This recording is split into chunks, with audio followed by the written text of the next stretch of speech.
জলস্তর বাড়ছে, তিস্তার জলস্তরও বাড়ছে। তিস্তার একাধিক জায়গায় বাঁধ সংস্কার করতে হবে এরকম একটা পরিস্থিতি, কারণ ভাঙন রুখতে আগেভাগেই পদক্ষেপ করা হয়েছে এবং বাঁধ সংস্কারে জোর দেওয়া হয়েছে, কিন্তু তারপরেও নজরদারি রয়েছে টানা। কন্ট্রোল রুম থেকে পরিস্থিতির উপর নজর রাখা হচ্ছে। জলপাইগুড়িতে কন্ট্রোল রুম চালু করা হয়েছে। শান্তনু রয়েছেন। শান্তনু, কি অবস্থা, কিভাবে নজরদারি চলছে, জলস্তর কতটা বেড়েছে, কতটা আশঙ্কার কারণ রয়েছে?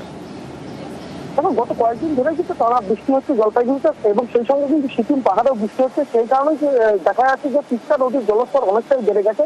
ইতিমধ্যে সিডব্লিউসি কিন্তু কন্ট্রোল রুম তাদের চালু করে দিয়েছে। পাশাপাশি 1 তারিখ থেকে চালু হচ্ছে সেচ দপ্তরের কন্ট্রোল রুম।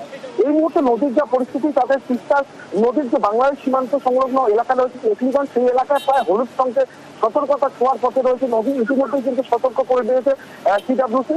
পাশাপাশি গোটা পরিস্থিতির উপর নজর রাখছে সেচ দপ্তর, কারণ তিস্তা নদীর জলস্তর বেড়ে যাওয়াতে তিস্তার একাধিক এলাকায় ভাঙন প্রতিরোধের কাজ চলছে। বিশেষ করে সামনেই বর্ষা রয়েছে, সেই কারণে বেশ কিছু প্রোটেকশনের কাজও চলছে, বাঁধ সংস্কার এবং স্পার তৈরি, সেই কাজগুলো দেখা যাচ্ছে যে বেশ কিছু জায়গায় ব্যাহত হচ্ছে জলস্তর বেড়ে যাওয়ার কারণে। কিন্তু সেচ দপ্তর থেকে পরিদর্শনের পর যে ঠিকাদার সংস্থা কাজ করছে তাদেরকে নির্দেশ জারি করা হয়েছে যে 31 তারিখের মধ্যে যাতে সমস্ত কাজকর্ম শেষ করে ফেলতে পারে। তার কারণে 1 তারিখ থেকে কিন্তু যেটা দেখা যাচ্ছে যে স্বাভাবিক নিয়মে বর্ষা ঢুকে যাবে উত্তরবঙ্গে, সেই কারণে কিন্তু 1 তারিখের আগে সমস্ত পরিস্থিতি স্বাভাবিক করে নেওয়ার চেষ্টা, অর্থাৎ প্রোটেকশনের সমস্ত বিষয়ের উপর নজর রাখছে সেচ দপ্তর।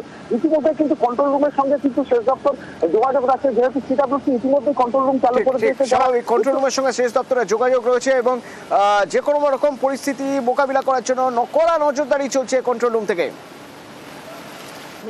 1 मई से हमारा डिवीजन कंट्रोल रूम स्टार्ट हो गया है और हम लोग की जितनी पेट्रोल साइट है तीस्ता रिवर पर, तोरसा रिवर पर, जल ढाका पर और आइडेक 1, करीब हमारी 8 फोरकास्टिंग साइट है, तो हमारा पूरा फोकस उसके ऊपर।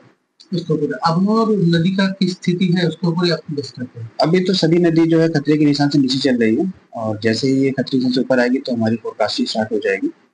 अब इरिगेशन डिपार्टमेंट से भी संपर्क रखते हैं? हाँ, इरिगेशन डिपार्टमेंट और डिस्ट्रिक्ट एडमिनिस्ट्रेशन सबसे हमारा संपर्क बना हुआ है। इस साल मूल फोकस तीस्ता और जल ढाका संरक्षण।